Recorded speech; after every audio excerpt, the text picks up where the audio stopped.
Blast ಆಗಿರೋದು ನಿಜ. ಒಬ್ಬ ವ್ಯಕ್ತಿ ಮಾಸ್ಕ್ ಹಾಕೊಂಡು ಟೋಪಿ ಹಾಕೊಂಡು ಬಂದು ಬಸ್ನಲ್ಲಿ ಬಂದಿದ್ದಾನೆ. ಬಸ್ನಲ್ಲಿ ಬಂದು ರವೆ ಇಡ್ಲಿ ತಗೊಂಡಿದ್ದಾನೆ ಒಂದು ಕೌಂಟರ್ನಲ್ಲಿ. ಅಲ್ಲಿಂದ ಹೋಗಿ ಕೂತ್ಕೊಂಡಿದ್ದಾನೆ ಒಂದು ಕಡೆ. ಕುಡಿದ್ಬಿಟ್ಟು ಅದನ್ನ ಟೈಮರ್ ಇಟ್ಟೆಲ್ಲ ಇದನ್ನೆಲ್ಲ ಮಾಡ್ಬಿಟ್ಟು ಹೋಗಿದ್ದಾನೆ. ಸೊ ಬ್ಲಾಸ್ಟ್ ಆಗಿದೆ. ಸುಮಾರು 9 ಜನರಿಗೆ ಗಾಯ ಆಗಿದೆ. ಯಾರೆಲ್ಲ ಪ್ರಾಣಾಪಾಯದಿಂದ ಪಾರಾಗಿದ್ದಾರೆ.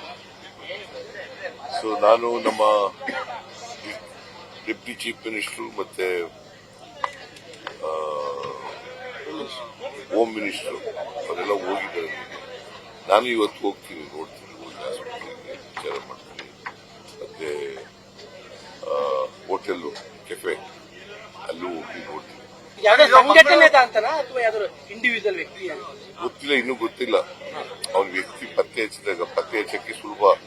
ಯಾಕಂದ್ರೆ ಫೋಟೋದಲ್ಲೆಲ್ಲ ಬಂದಿದೆ. ಅವನದು ಬಸ್ನಲ್ಲಿ ಇಳಿಯೋದು, ತಿಂಡಿ ತಗೊಳ್ಳೋದು, ಟೋಕನ್ ಕೊಟ್ಟು ಆಮೇಲೆ ಅಲ್ಲೂ ಕೂತ್ಕೊಳ್ಳೋದು, ಆಮೇಲೆ ಅಲ್ಲೊಂದು ಬ್ಯಾಗ್ ಇಡೋದು, ಎಲ್ಲ ಬಂದಿದೆ. ಕೂಡಲೇ ಪತ್ತೆ ಹಚ್ತೀವಿ. ಸರ್, ಈಗ ಮಂಗಳೂರು ಕುಕ್ಕರ್ ಬಾಂಬ್ ಬ್ಲಾಸ್ಟ್ ಇದಕ್ಕೂ ಸಾಮ್ಯತೆ ಇದೆ ಅನ್ನೋ ಒಂದು ಪ್ರಾಥಮಿಕ ವರದಿ ಬಂದಿದೆ ಅಂತ ಹೇಳಿದ್ರು. ಅದ್ರ ಬಗ್ಗೆ ಏನಾದ್ರು ಮಾಹಿತಿ ಸಿಗ್ತಾ? ಕುಕ್ಕರ್ನಲ್ಲಿ ಮಾಡಿದ್ದು ಇದು ಬೇರೆ. ಬಟ್ ಇನ್ವೆಸ್ಟಿಗೇಷನ್ ನಡೀತಾ ಇದೆ ಸೀರಿಯಸ್ ಆಗಿ. ಸರ್, ಬಿಜೆಪಿ ಸೀರಿಯಸ್ ಅಲಿಗೇಷನ್ ಮಾಡಿದೆ. ಅಲ್ಪಸಂಖ್ಯಾತರ ತುಷ್ಟೀಕರಣ ಮಾಡುತ್ತಿದ್ದ ಕಾರಣಕ್ಕೋಸ್ಕರವಾಗಿ ಈ ತರದ ಘಟನೆ ನಡೆದಿದೆ ಅಂತ. ಬಿಜೆಪಿ ಸಂಬಂಧ ಬಿಜೆಪಿಯವರು ರಾಜಕೀಯವಾಗಿ ಹೇಳ್ತಾರೆ. ಅವ್ರ ಕಾಲದಲ್ಲಿ ಆಗಿದ್ದಲ್ಲ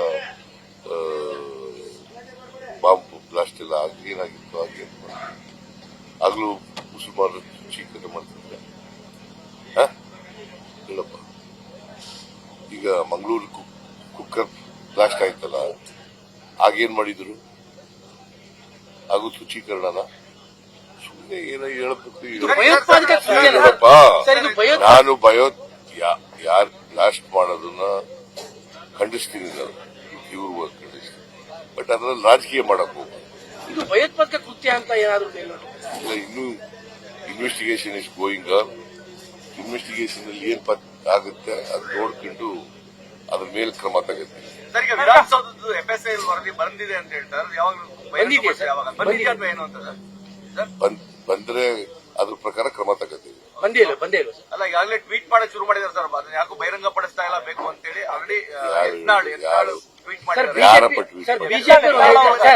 ಸರ್, ಬಿಜೆಪಿ ಒಂದು ಹೇಳ್ತಾ ಇದೆ ಸರ್, FSI ರಿಪೋರ್ಟ್ ಬಂದಿದೆ, ಅದರಲ್ಲಿ ಜಿಂದಾ ಬಂದಂತ ಕೂಗಿರೋ ಸತ್ಯ ಅಂತ ಗೊತ್ತಾಗಿದೆ, ಅದನ್ನು ತಿರುಚೋ ಪ್ರಯತ್ನವನ್ನ ಸರ್ಕಾರ ಮಾಡ್ತಾ ಇದೆ. ಯಾರನ್ನು ರಕ್ಷಣೆ ಮಾಡೋ ಪ್ರಶ್ನೆನೇ ಇಲ್ಲ.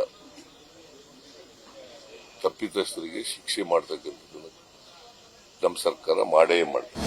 ಅನುಕ್ಷಣದ ಸುದ್ದಿಗಳಿಗಾಗಿ ವಿಸ್ತಾರ ನ್ಯೂಸ್ ಯೂಟ್ಯೂಬ್ ಚಾನೆಲ್ ಸಬ್ಸ್ಕ್ರೈಬ್ ಮಾಡಿ.